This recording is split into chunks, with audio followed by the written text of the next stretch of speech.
एक बड़ा सुंदर चरित्र। एक बार माता पार्वती जी ने शिव जी से संसार में सुख और दुख के बारे में स्मरण किया। आवाज बढ़ाओ। शिव जी से सुख और दुख के विषय में माता पार्वती जी ने प्रश्न किया। थोड़ा ध्यान से सुनना, बड़ा अच्छा चरित्र। काशी में नंदन वन में भगवान शंकर और पार्वती बैठे हैं।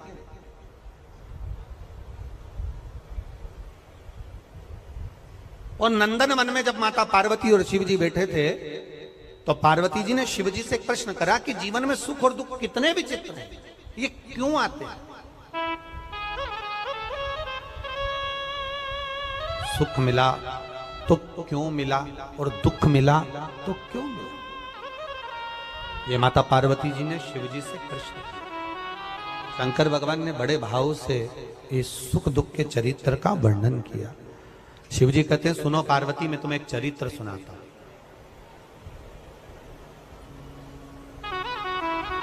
नंदनवन काशी में बैठे हैं।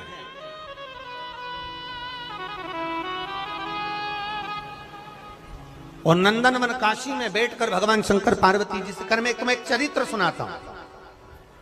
एक सेठ जी, करोड़पति, धनपति, अरबपति, बहुत पैसा है। दुनिया का सारा ठाठ सेठ जी के पास में था। दुनिया का सारा वैभव सेठ जी के पास में था। करोड़ों का धन सेठ जी के पास में, गाड़ी बंगला सब कुछ, सब दिया परमात्मा ने, बहुत दिया। पर सेठ जी कंजूस थे और उन्होंने अपनी जिंदगी में आज तक एक चवन्नी का दान नहीं किया। कभी किसी को एक गिलास पानी नहीं पिलाया। रिश्तेदार भी अगर आ जाएं तो वो पानी ना पिलाए, भोजन ना कराए, तो रिश्तेदारों ने आना भी बंद कर दिया। कोई नहीं आता, कभी दान नहीं करा।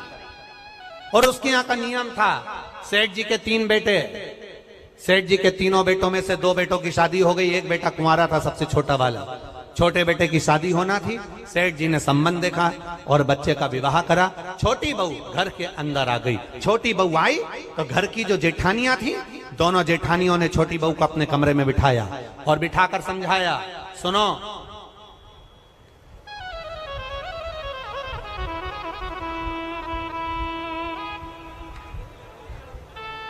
पहले ऐसा नियम था, अब आजकल ऐसा नियम तो नहीं है, पर पहले ऐसा नियम था कि लड़के की शादी होती थी और बहू को लेकर आता था ना, तो अपने खुद के घर में बहू को लेकर बाद में आता था। पहले उसको रुकने की व्यवस्था कोई रिश्तेदार के यहाँ, कोई नातेदार के यहाँ, कोई संबंधों के यहाँ, कोई पहचान वाले के यहाँ, उसको बहू को रखा जाता था। बोलो भोपाल में ऐसा था कि नहीं था? अरे बोलो, जम के तो बोलो, था ना ऐसा? लड़का शादी कर कर बहू को लेकर आया, सीधे अपने घर नहीं आया। पहले उसको कोई मित्र के आधिक पहचान वाले, दीदी, जीजा, बहनोई, नातेदार, रिश्तेदार, कुटुंब, कबीला, अड़ोसी पड़ोसी, रिश्तेदार वाला, उसके यहाँ पर उस बहू को, उस छोरे को, बहू बेटा को वहां रोका जाता। काहे के लिए रोकते थे? उसको रोकने का कारण क्या था? उसको रोकने का कारण केवल एक था। क्यों रोका जाता था?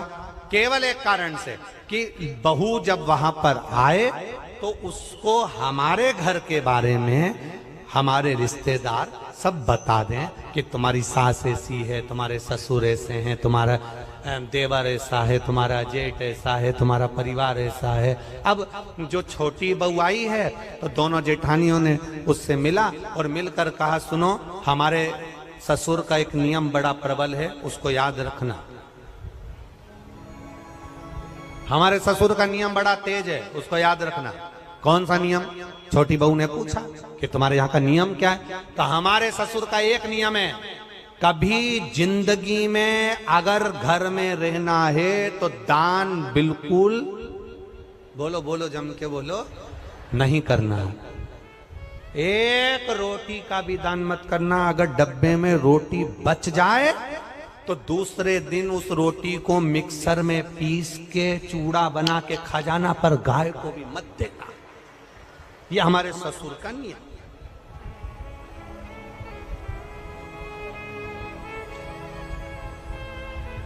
मेरा विश्वास कहता है अपने भोपाल की तो ऐसी बहू नहीं होगी और ना ऐसा कोई रिश्तेदार होगा कि रोटी गाय को भी ना दी जाए, कुत्ते को भी ना दी जाए और पक्षी को भी ना दी जाए। एक विश्वास कहता है मेरा, भरोसा कहता है मेरा, और हमारा भरोसा ये कहता है कि सनातन धर्म में ऐसा कोई व्यक्ति नहीं जो गौ माता को एक रोटी ना देता हो, सब देते हैं। सनातन धर्म में ऐसा कोई, हम दूसरे की कोई बात नहीं कर रहे, हमें अपने घर से मतलब है, हमें अपने घर से। कई लोग आपको मिलेंगे, कई लोग आपको कहने आएंगे, वो दूसरे की बात करेंगे कि उन्होंने ऐसा कर दिया, उन्होंने वैसा कर दिया। हमें दूसरे धर्म से कोई मतलब नहीं, हम अपना घर देखें ना पहले। आज के समय में लोग अपना घर देख नहीं रहे, अपना सनातन धर्म देख नहीं रहे और दूसरे धर्म से मतलब रखे तो क्या मतलब उसका। हमें अपने से मतलब है, अपना घर हम देखें, अपना परिवार हम देखें। कहा हमारे यहां का नियम है, एक रोटी भी गाय को ना जाए, एक रोटी भी कुत्ते को ना जाए, जरा सा भी दान नहीं करोगे। छोटी बहू से कहा नियम याद रखना। छोटी बहू ने मन में सोचा मेरे पिताजी तो हमेशा कहते थे कि दान करो, धर्म करो, साथ जाएगा। दान करोगे साथ जाएगा, रोटी खिलाओगे साथ जाएगा, किसी को पानी पिलाओगे साथ जाएगा, ये बाकी का तो सब यहीं छूट जाएगा। बाकी का जो तुमने दान धर्म पुण्य करा, कथा सुनी, स्मरण करा, कीर्तन करा, मंत्र जाप करा, दान दिया, यही तो साथ जाएगा। अब इस छोटी बहू के पिताजी ने ये समझाया था और ससुर जी कह रहे कि एक अन्न का दान नहीं होना चाहिए, 1 रुपया दान नहीं होना चाहिए। बड़ी बड़ी ठीक है,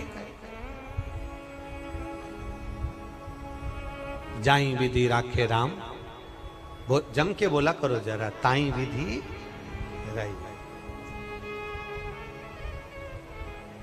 हम तुमसे बार बार इसलिए बुलवाते हैं कि तुम्हारे पास में कोई बैठी हो और वो कर रही हो तो तुम उसके पास में बैठकर कम से कम बोल तो दो। जैसे ही बोलोगी वो भी जाग जाएगी, थोड़ी बहुत तो उठ ही जाएगी।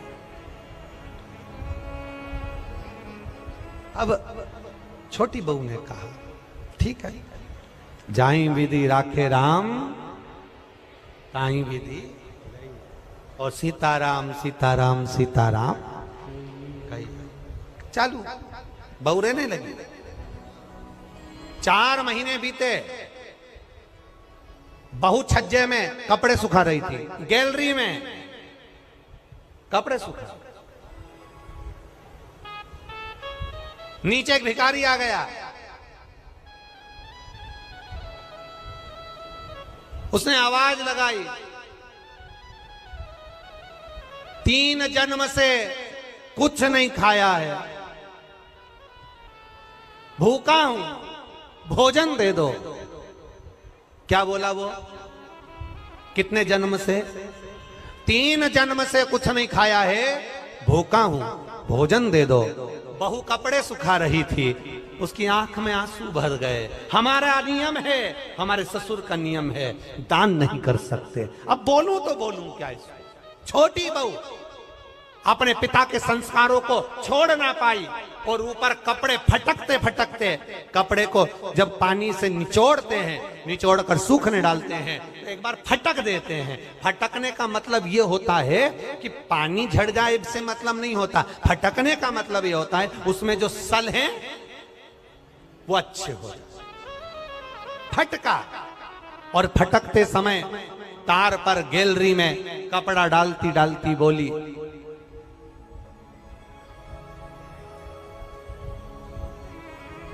बासी खाना खा रहे हैं, कल हमारा उपवास है। क्या बोली? आप भी बोलो, जम के बोलो। बासी खाना खा रहे हैं, कल हमारा उपवास है। इतना भिखारी ने सुना और भिखारी चले गया। अब भिखारी तो चले गया, पर नीचे जो कुर्सी डाल के अखबार पढ़ रहा था, कौन? जम के बोलो, ससुर। बस उसने सुन लिया। अच्छा हुआ तुमने ससुर बोला हो, नहीं तो एक जगह कथा कर रहे थे, उन्होंने कह दिया एक भिखारी तो चले गया, पर नीचे जो कुर्सी डाल के अखबार पढ़ रहा था, तो लोगों ने कह दिया वो भी। भोपाल के लोग, एक बात तो है, इस मामले में समझदार बहुत है।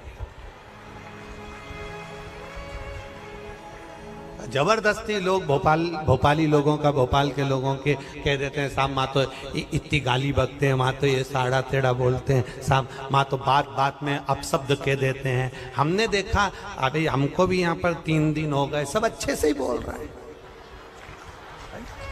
सब अच्छे। एक भी ऐसा नहीं मिला जो गड़बड़ बोला, एक भी नहीं। बड़े भाव, वो तो दुनिया के लोग हैं, कहते रहेंगे, अपन तो अपना भजन करो। भिखारी चले गया, कुर्सी डालकर अखबार पढ़ रहा था। कौन? ससुर।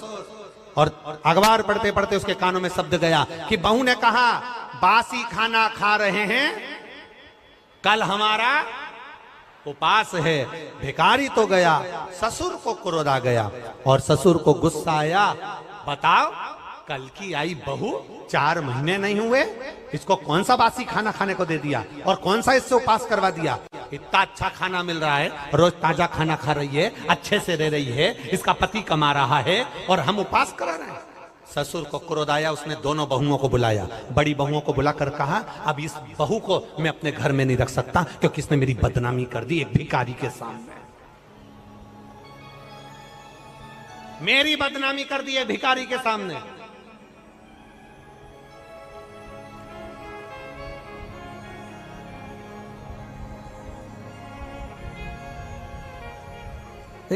होता है, एक सास भी ऐसी थी, एक कथा में आता है, एक सास ऐसी थी, वो कभी दान नहीं करती, एक चीज नहीं, कुछ नहीं दान करे। और पड़ोसी के यहां बैठी थी और उसकी बहू बड़ी धर्मात्मा थी, वो पड़ोसन के यहां बैठी थी। भिखारी आया, भिक्षा मांगते मांगते इसके घर गया, बहू से कहा भिक्षाम देही। बहू ने तुरंत उठाकर एक कटोरी आटा भरकर उसको दे दिया। अब ये भिक्षा मांगते मांगते पड़ोसन क्या गया, ये भी वहीं ओटले पे बैठी थी सास भी। इतने में तुरंत सास ने वहां पर आवाज लगाया, भिक्षुक ने, माता भिक्षाम देही, तो पड़ोसन ने भी उसको भगा दिया। तो इसने जो यहाँ बैठी थी पड़ोसन, इसने पूछा क्यों, वो 3रे नंबर के घर पर गए थे क्या? हाँ। कुछ दिया क्या? हाँ। क्या दिया? 1 कटोरी आटा। इसमें इतने में भिखारी का हाथ पकड़कर बुढ़िया लेकर अपने घर गई और बहू को बुलाया। बहू, ए बहू। बहू आई। क्या है मां? तूने भिखारी को 1 कटोरी आटा दिया? हाँ। किससे पूछ के दिया? किसी से नहीं, अपना घर है, दान करना चाहिए। इतने में सास को गुस्सा आया और भिखारी से कहा, भिक्षुक से कहा तुमने मेरे घर से आटा लिया? हाँ। वापिस दो।